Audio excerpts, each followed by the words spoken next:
This is written by Elizabeth Warren. She's a Harvard law professor, good friend of mine. You've seen her on the show before. When I was invited to be on Dr. Phil, I thought, we'll sit down and we'll do this interview and we'll talk about all of the data that I had been researching about what happens to families in trouble. But instead, it didn't work that way at all. Dr. Phil had a family. They told their story. And then Dr. Phil turned to me and said, do you think they ought to put a second mortgage on their house? And just like that, I had a chance to say, not just to that young couple, but to millions of people in America, no!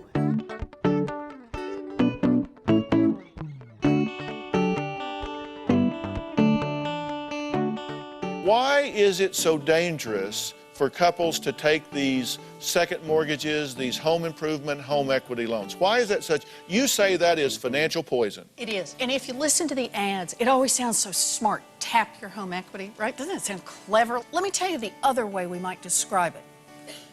Borrow money, take my house if I don't pay. Never put a second mortgage on your house to pay off your credit card bills, because then you're really taking the risk that you won't be able to pay. And not only will you be in financial trouble, you'll lose your house as well. You can lose the entire house. That's right. They don't just sell off a bedroom. Yeah, they don't just, really. And when the lights went down, I thought, wow, maybe a few people heard that around the country and backed off from making a decision that really could have cost them a lot. And from that moment forward, I was hooked. I spent a big chunk of my grown-up life studying why people go broke. A lot of it has to do with things they couldn't do much about. They got sick, somebody in the family got sick, they lost a job, there was a divorce or a death.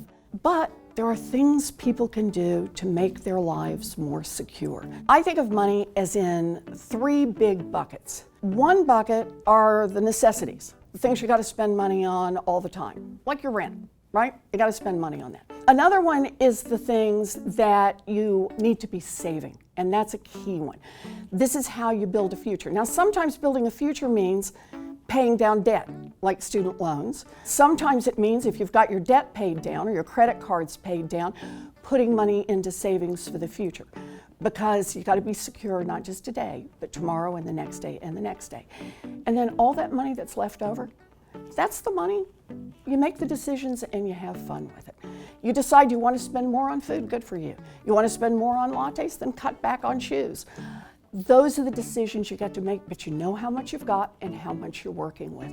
But there are also things we can do as a country, as a people, decisions we can make to make it easier for people to build economic futures.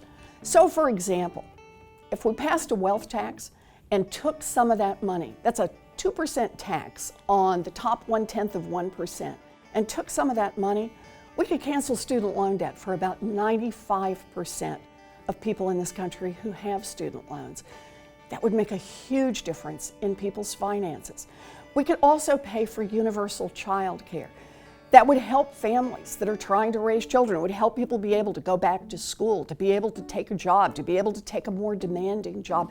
And it would make sure that our babies are getting the best possible care. Do we want to be a country that just says, hey, it's more important that the billionaires keep their 2 cents on their great fortunes?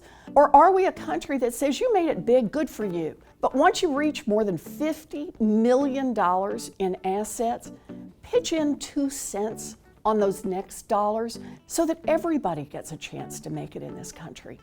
You know, it's the same kind of fight. It's the fight you fight personally to take care of yourself, but it's also the fight we fight together to be a country where everybody gets a chance to build a future. Elizabeth Warren's new book, which I have read cover to cover, All You're Worth, The Ultimate Lifetime Money Plan, is in bookstores now. And everybody in the audience today gets a copy to take home, okay?